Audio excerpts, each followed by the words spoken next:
What is your reaction to their trade deadline? Well, as I'm sure you'll agree, Sal, it was a tremendous day for the New York Mets, and I know that fans like yourself are very excited. No, I will zoom out and say their expectations as of this morning were 100% fulfilled.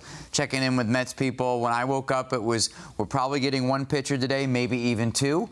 Technically, they got three, although one in Zubar's optionable minor league, major league guy. But if we zoom out and look at what their expectations were in May, at that time it was trade Pete Alonso, probably, or at least listen. It was trade Luis Severino, probably. Trade a Harrison Bader. So I think the main point today is that Carlos Mendoza and the players earned the right over the past couple of months to keep the team together. That's the headline. It doesn't create a sexy day on July 30th, but it creates 2 months of baseball that will be more interesting than what we got to see in August and September. Last year, no offense. But, you know, given that strategy made sense at the time. Yeah, but at least that was something. Yeah. It's either, okay, we don't have it, we're going to pivot and trade, which I loved. This is kind of, I think, nothing. It's in the middle. The New York Mets right now are good enough to stay together and take a run at it.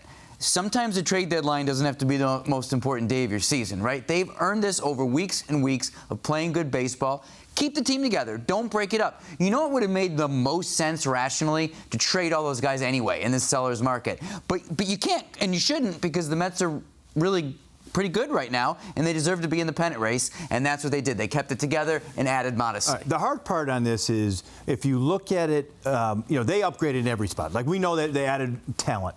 But if you look at, you know, in comparison to the Senga injury and trying to find a starter that is comparable to Senga. Well, the cost of that, the acquisition cost was so high, and they didn't do that. You know, they did upgrade with Blackburn.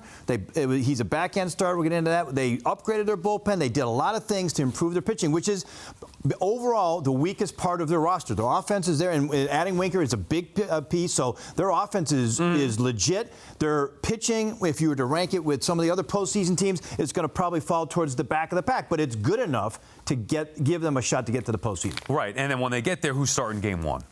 I mean, Blake Snell was available. I'm not saying that, you know, I don't know what the price was. I'm not in these meetings like you guys were, but if you took on more money, like, this was not an all-in type of deadline for the Mets. I don't think the Mets are there in their competitive window. I think they're having a better season than expected, and as I said, should have kept it together.